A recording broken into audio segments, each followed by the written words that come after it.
Terima kasih Anda masih bersama kami di Sindo Today bersama saya, Nata Arman. Pemirsa, seorang pria yang membunuh istrinya dan buron selama 1 tahun tewas dalam baku tembak dengan polisi di Batanghari, Jambi.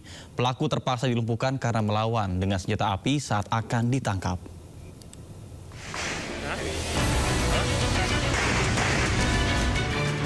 Suara letusan senjata api mewarnai penyergapan terhadap Hairul, tersangka kasus pembunuhan yang menewaskan istrinya bernama Yoyo Afriani yang terjadi pada Juni 2024 silam.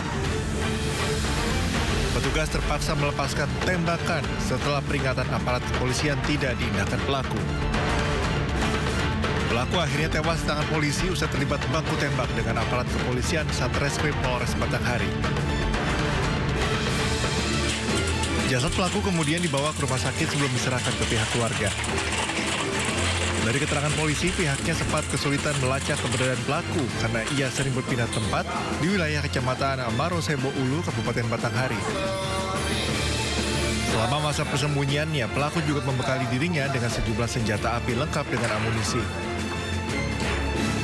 Alhamdulillah, Satreskrim Polres Batanghari dapat mengamankan saudara Hairul. Akan tetapi pada saat mengamankan saudara Hairul itu melakukan perlawanan dengan cara melakukan penembakan kepada anggota opsnal kita.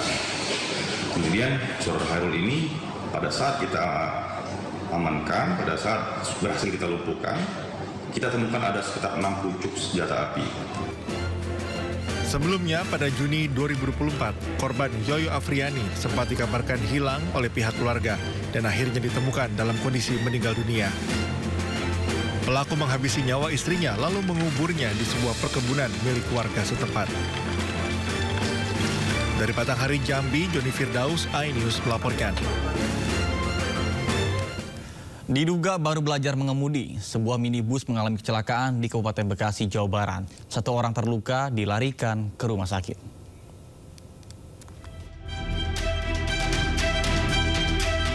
Inilah rekaman CCTV milik warga. Sebuah minibus mengalami insiden tabrakan beruntun di Jalan Cendrawasih, Kecamatan Cikarang Barat, Kabupaten Bekasi, Jawa Barat. Musibah kecelakaan ini terjadi lantaran akses jalan utama menuju Jalan Raya Cibitung dialihkan melalui akses jalan perumahan.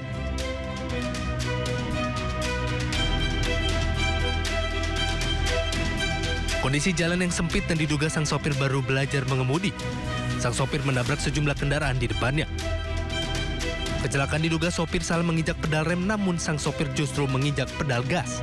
Atas kejadian tersebut, 3 mobil mengalami kerusakan dan 1 motor mengalami rusak berat. Tidak ada korban jiwa dalam insiden tersebut, namun 1 orang mengalami luka-luka hingga harus dilarikan ke rumah sakit. Terjadi laka di lingkungan kami yang tadi tidak kebetulan menimpa anak saya. Oh, gimana kondisi anak kamu setelah kejadian kemarin? Kondisinya aman, alhamdulillah. Atas kejadian tersebut, sempat terjadi kemacetan panjang dan 1 orang harus dilarikan ke rumah sakit. Dari Kabupaten Bekasi, Jawa Barat, Didit Junaidi dan Agus Rohib, iNews melaporkan. Sebuah truk tronton bermuatan semen mengalami remblong dan menabrak kendaraan serta rumah warga di Kabupaten Bangli, Bali. Insiden maut ini menyebabkan 4 orang tewas di tempat termasuk supir truk.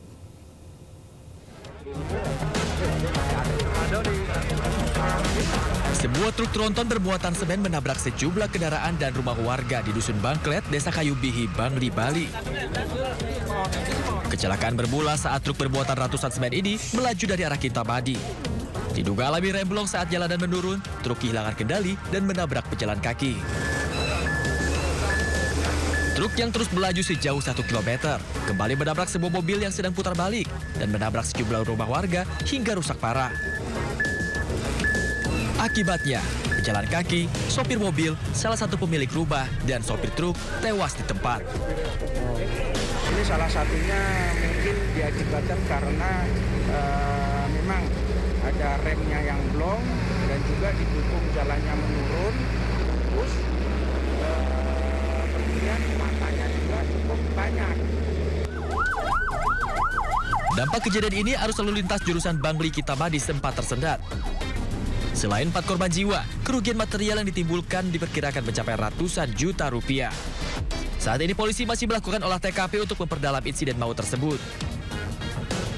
Dari Kabupaten Bangli, Bali, Ari Wiradarma, Ajus melaporkan. Informasi lainnya pemirsa, Kejaksaan Agung menetapkan 9 tersangka baru dalam kasus dugaan korupsi tata kelola minyak mentah dan produk kilang PT Pertamina dan kontraktor.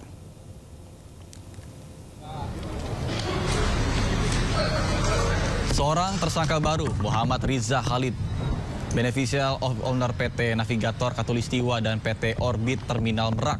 Riza Khalid adalah ayah Muhammad Keri Ardianto Riza yang telah menjadi tersangka pada Februari lalu.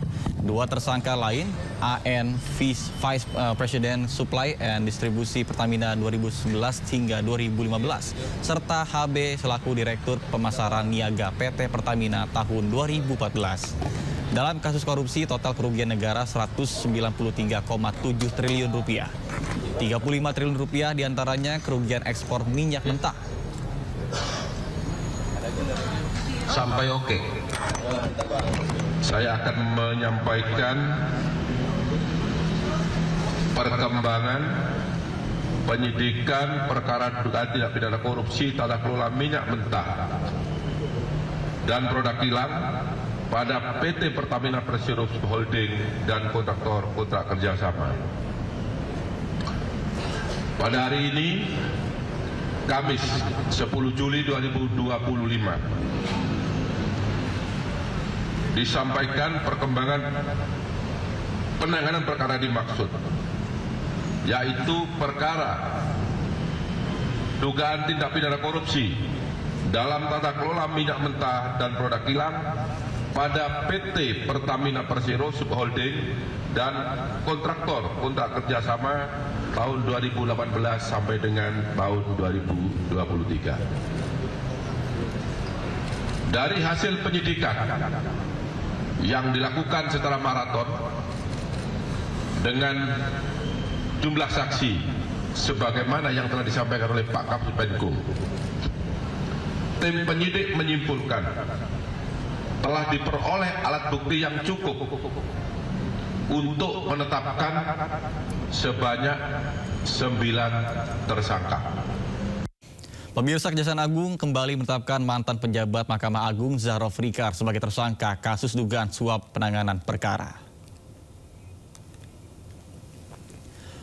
Penetapan ini merupakan pengembangan dari kasus dugaan suap penanganan perkara di Pengadilan Tinggi DKI Jakarta dan Mahkamah Agung pada tahun 2023 hingga tahun 2025. Tak sendiri, Zahrov ditetapkan sebagai tersangka bersama dengan advokat Lisa Rahmat dan Isidorus Iswardojo. Isidorus diduga meminta bantuan Zahrov melalui Lisa untuk mengatur putusan tingkat banding dan kasasi.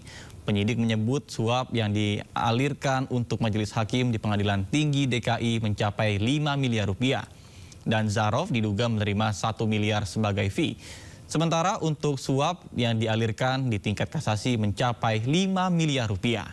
Zahrov dan Lisa saat ini telah menjalani hukuman dalam kasus terpisah terkait dengan perkara Ronald Tanur. Sementara itu, Isidorus tidak ditahan karena faktor usia yang sudah mencapai 88 tahun dan dalam kondisi sakit.